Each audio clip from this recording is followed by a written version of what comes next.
আসসালামু আলাইকুম। তান্দুরি চিকেন আমাদের সবারই অত্যন্ত পছন্দের একটা ট্র্যাডিশনাল রেসিপি। আর আজকের এই ভিডিওতে আমি এই সম্পূর্ণ রেসিপিটি দেখাবো যে কীভাবে বাসায় খুব অল্প সময়ে তান্দুরি চিকেন রেসিপি তৈরি করা যায়। আর এই রেসিপিটি ফলো করে আপনারাও কিন্তু খুব অল্প সময়ে ঝটপট বানিয়ে নিতে পারবেন। আর এজন্য সম্পূর্ণ ভিডিওটি আপনাকে শেষ পর্যন্ত দেখে নিতে হবে। তো এজন্য আমি প্রথমে মুরগির লেগ পিসগুলোকে নিয়েছি। আর লেগ পিসগুলো আমি একটু মাঝে হালকা একটু স্লাইস করে নিয়ে এর ভিতরে আমি দিয়ে দিয়েছি আদা বাটা 2 চামচ, রসুন বাটা 2 চামচ, আর এখানে দিয়ে দিয়েছি স্বাদমতো লবণ, টক দই 1 কাপ পরিমাণ, দিয়ে দিয়েছি টমেটো সস, ওয়েস্টার সস, আর এ পর্যায়ে অ্যাড করে নিয়েছি আমি সয়া সস।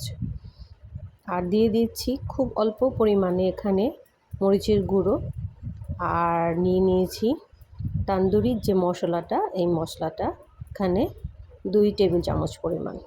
এবার সবগুলো উপকরণ দিয়ে আমি চিকেনগুলোকে একটু ভালো করে ম্যারিনেট করে নিচ্ছি। তো এই পর্যায়ে আমার ম্যারিনেট করা শেষ। এবার আমি এটা ফ্রিজে একটু রেস্টে রেখে দিব 3 ঘন্টার জন্য।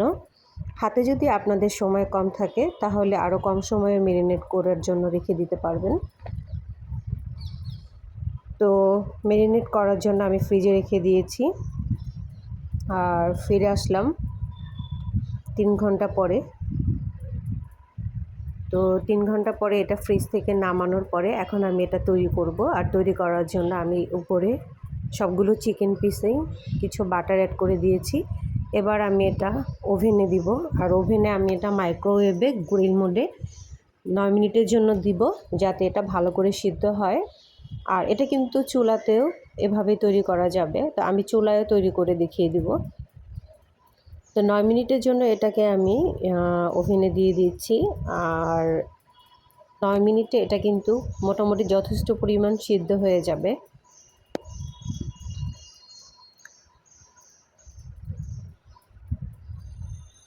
তো এটা আসলে ওভেনে প্রসেসিং হচ্ছে।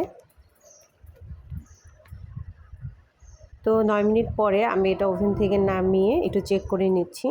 হ্যাঁ, এটা হয়ে গিয়েছে। আর শুধু যদি সরাসরি আসলে চুলায় তৈরি করতে হয় তাহলেও এভাবে ফ্রাই প্যানে দিলেই হবে। তো আমি এই পর্যায়ে বাকি যে লেগ পিসগুলো, এগুলো ফ্রাই প্যানে একটু বাটার ব্রাশ করে দিয়ে দিয়েছি। আর ম্যারিনেট করার সময় তো সব ধরনের মশলা এখানে অ্যাড করে দেওয়া ছিল। এবার এটা বাটারের সাহায্যে কিছুক্ষণ চুলায় থেকেই 7-8 মিনিটের মতো রাখতে হবে। তারপরে আমি দুটো পাশ একটু উল্টিয়ে চেক করে নিব। তো যখন আসলে চিকেনগুলো এরকম একটা স্মোকি ভাব চলে আসবে, তখন বুঝে নিতে হবে যে আমার তান্দুরিটা হয়ে এসেছে। তো এই পর্যায়ে আমার চেক করে নিচ্ছি, হ্যাঁ হয়ে গিয়েছে। তো এবার আমি চুলো থেকে এই তান্দুরি চিকেনগুলোকে একটু নামিয়ে নিচ্ছি। তো এভাবে খুব অল্প সময়ে আপনারাও এই তান্দুরি চিকেনগুলোকে তৈরি করে নিতে পারবেন, এবং সন্ধ্যায় বা যে কোনো নাস্তার আইটেম হিসেবে বা ফ্রায়েড রাইসের সাথে এই তান্দুরি চিকেনগুলো কিন্তু খেতে বেশ অসাধারণ লাগে। তো আশা করি সবাই ভালো থাকবেন। আর এই ভিডিওটি ভালো লাগলে অবশ্যই লাইক দিবেন, কমেন্টস দিবেন, আপনাদের মূল্যবান মতামতগুলো জানাতে ভুলবেন না। আর অবশ্যই নতুন নতুন আরও অনেক রেসিপির জন্য চ্যানেলটি সাবস্ক্রাইব করে নেবেন।